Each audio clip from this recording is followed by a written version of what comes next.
Hi all, welcome to football arena. Spanish super കപ്പിൻ്റെ കലാശ പോരാട്ടത്തിൽ FC ബാഴ്സലോണയോട് പരാജയപ്പെട്ടുകൊണ്ട് റയലിന് കിരീടം നഷ്ടമായിരുന്നു. തുടർച്ചയായ മൂന്നാമത്തെ ഫൈനലാണ് FC ബാഴ്സലോണയോട് റയൽ മാഡ്രിഡ് ഇപ്പോൾ പരാജയപ്പെടുന്നത്. ഇതിന് പിന്നാലെ പരിശീലകനായ സാബി അലോൺസോയെ പെരസ് പുറത്താക്കുകയും ചെയ്തു എന്നുള്ളതാണ്. ഈ ഒരു തോൽവിയാണ് ഇപ്പോൾ അതിന് കാരണമായിട്ടുള്ളത്.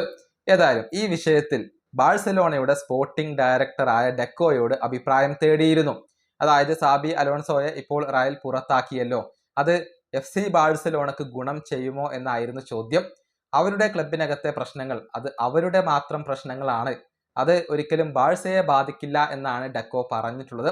കൂടാതെ ആ ഒരു ഗാർഡ് ഓഫ് ഓണർ നൽകാത്തതിലുള്ള തൻ്റെ ഒരു നിലപാടും അദ്ദേഹം വ്യക്തമാക്കിയിട്ടുണ്ട്. സ്പോർട്ടിംഗ് ഡയറക്ടറുടെ വാക്കുകൾ ഇങ്ങനെയാണ്: റയലിനകത്ത് നടക്കുന്ന എല്ലാ കാര്യങ്ങളും അത് റയൽ മാഡ്രിഡിന്റെ മാത്രം പ്രശ്നമാണ്, അത് FC ബാഴ്സലോണയെ ബാധിക്കുന്ന ഒന്നല്ല.